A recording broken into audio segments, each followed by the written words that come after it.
자, 오늘부터 하나님의 나라라는 주제를 가지고 이야기를 하겠습니다.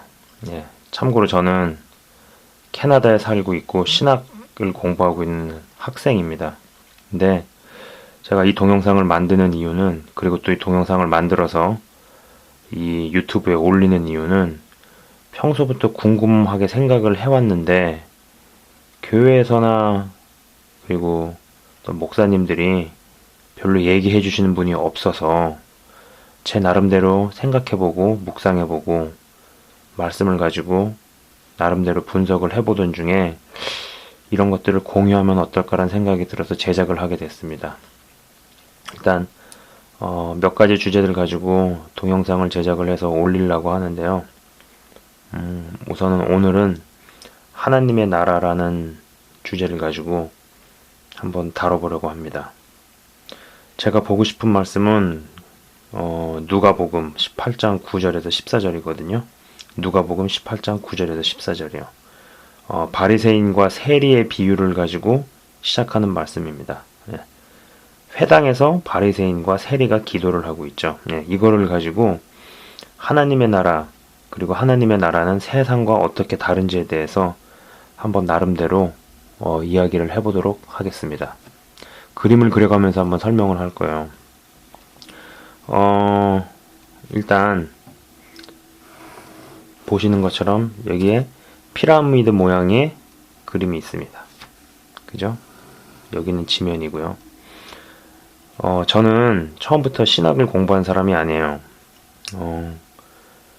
스포츠를 좋아해서 스포츠 매니지먼트 이런 공부를 했던 사람이고, 그리고 그쪽으로 저의 인생을 가려고 했던 사람입니다.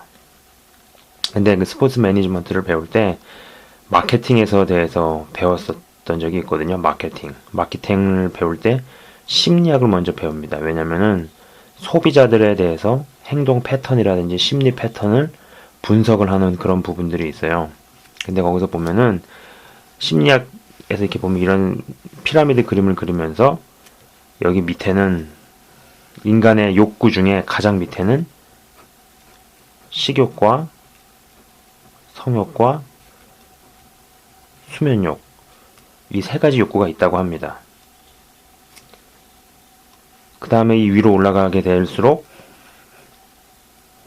무리에 끼고 싶어하는 어떤 욕구가 있고, 아니면은 명예욕이라든지 물욕이라든지 여러 욕구들이 여기에 있는 것을 봅니다. 한 가지 분명한 거는 어떤 사람은 물욕이 굉장히 강한 데 비해서 명예욕이 좀 약할 수도 있고요.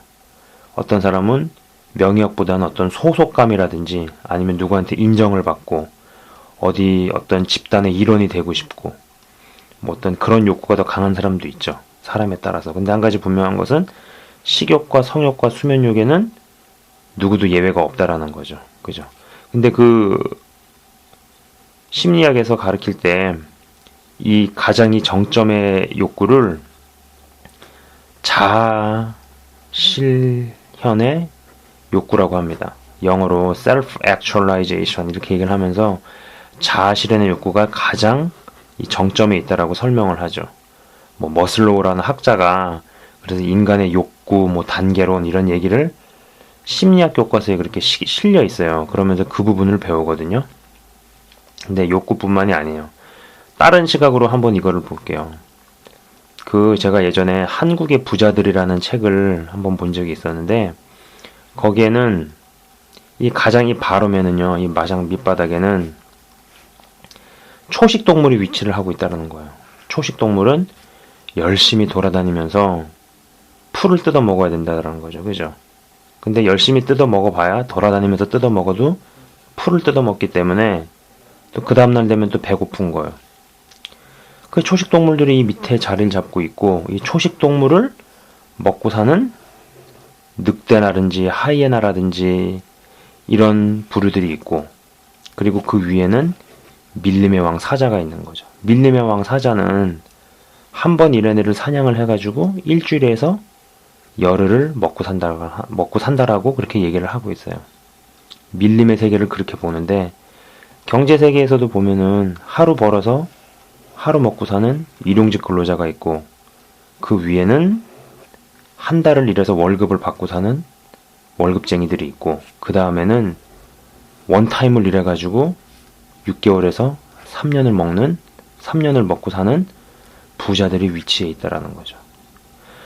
그러니까 어떤 식으로 얘기를 해도 이 피라미드 시스템에서 벗어나질 못하는 거예요.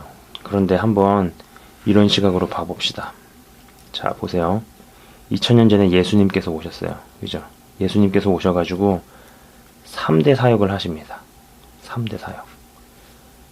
말씀을 가르치시고, 복음을 전파하시고, 그 다음에 병자를 고치시고, 예. 말씀을 가르치시고, 복음 전파를 하시고, 병을 고치시고, 그죠? 그런데 이 세 가지 사역도 굉장히 중요했지만은 이보다 더 가치 있었던 사역, 어찌 보면 이 세 가지보다 더 중요했던 사역은 뭐냐면 사람을 키우신 거거든요. 12명의 제자를 공생의 3년 반 동안 키우시죠. 그죠? 3년 반 동안 온갖 일들을 다 겪으면서 이 제자들이 예수님의 부활을 보고 나서 그 다음에 뭐 잘 아시는 것처럼 사도행전의 오순절 날에 마가 다락방에서 120명이 모여서 기도를 합니다. 12명이 120명이 됐죠. 정확히. 그러나 고린도전서 15장 1절에서 6절까지를 읽어보시면은 예수님께서 부활하신 거를 무려 500명 이상의 사람이 봤다라는 구절이 나와요. 500명은 예수님하고 같은 동시대에 살았는데 예수님의 십자가 매달리시는 거, 그리고 예수님께서 부활하신 것까지 봤는데도 불구하고 380명은 이 자리에서 떨어져 나간 거죠. 그죠? 그래서 우리가 지금 믿는 것도 중요하고 잘 믿는 것도 중요하지만은 끝까지 잘 믿는 게 굉장히 중요한 겁니다. 예. 어찌됐든 간에 380명은 정말로 엄청난 자리에 초청해 가질 못했어요. 그래서 이 120명이 모여가지고 기도할 때 성령을 받아서 그게 이제 쭉 퍼지게 되는 거죠. 전 세계로. 예. 지금도 우리가 모르는 어느 곳에서는 누군가가 하나님의 제자가, 예수 그리스도의 제자가 되고 있고, 어떤 곳에서는 교회가 세워지고, 어떤 곳에서는 많은 사람들이 죽게 돌아오고 있는 일들이 실제로 벌어지고 있습니다. 제3세계 같은 데서. 놀라울 정도예요. 무시무시한 속도로 하나님의 나라가 뻗어나가고 있죠. 자, 보세요. 이 세상에서는요, 점점 위로 올라갈수록 잘했다 칭찬을 받고 능력 있다, 그 다음에 인정을 받습니다. 그러나 이 하나님의 나라에서는요, 밑으로 내려갈수록 큰 사람이고 큰 인물이죠. 밑으로 내려갈수록 어느 지점까지, 죽는 위치까지 내려가는 자가 큰 자입니다. 자, 이 세상은요, 구조가 점점 위로 올라갈수록 축소형 구조예요. 축소. 제가 글씨를 잘 못 써요. 이해해 주세요. 그러나 이 하나님의 나라는 점점 올라갈수록 확장형 구조죠. 자, 보십시오. 이 세상의 이 구조는요, 비교 경쟁 구조예요. 그죠? 점점 위로 올라갈수록 사람이 적기 때문에 내가 그 사람보다 비교 우위에 있거나 경쟁력이 있지 않으면은 위로 올라갈 수가 없어요. 그러나 이 구조에서는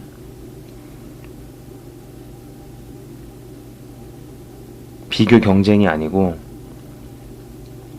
하나님께서 보실 때는 다 그 사람이 그 사람이죠. 도토리 키재기죠.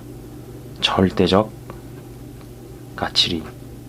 여기는 상대적인 가치이지만은 여기는 절대적인 가치입니다. 하나님이 보실 때는 다 도토리 키재기라는 거죠. 자, 좀 더 얘기를 해볼게요. 세상은 우리를 상품 취급합니다. 예. 그죠? 자, 여기는 어떨까요? 여기는 우리를 하나님께서는 우리를 작품 취급하시죠. 네. 상품 취급한다는 얘기는 무엇이냐면은 나 아니어도 대체물이 있다라는 거죠. 네. 민간 기업이나 이런 데서는 처음에 부서 장자리에 취임을 할 때는 취임식은 있어요. 그러나 위임식은 없어요. 네. 떠나갈 때는 자기 짐 싸가지고 조용히 이갈면서 떠납니다. 내가 이 회사에 기여한 게 얼만데라면서 일을 갈면서 떠나죠. 그러나 그 사람을 대체할 수 있는 대체물은 얼마든지 있기 때문에 다른 사람이 들어옵니다. 그러나 하나님의 나라에서는 나를 대체할 수 있는 것은 이 세상에 없습니다. 하나님께서 우리를 상품으로 만드신 게 아니고 작품으로 만드셨기 때문이죠. 자, 더 해볼까요? 그리고 여기에서는 내가 두 다리 힘주고 두 손에 꽉 쥐어야지 인정을 받습니다.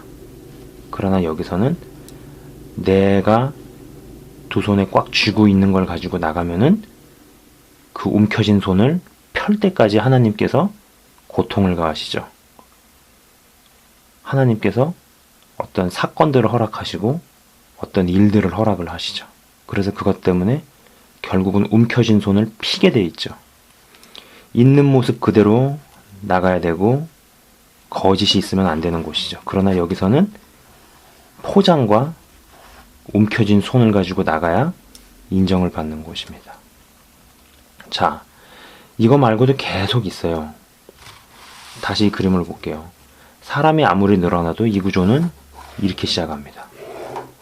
그죠? 바뀌지 않죠. 그러나 여기는 사람이 많아지면 점점 이런 식으로 가겠죠. 이런 식으로 갈 수도 있죠. 그러다가 여기가 이제 닫히는 때가 되면은 아마 주님이 오시는 날이 될 거예요.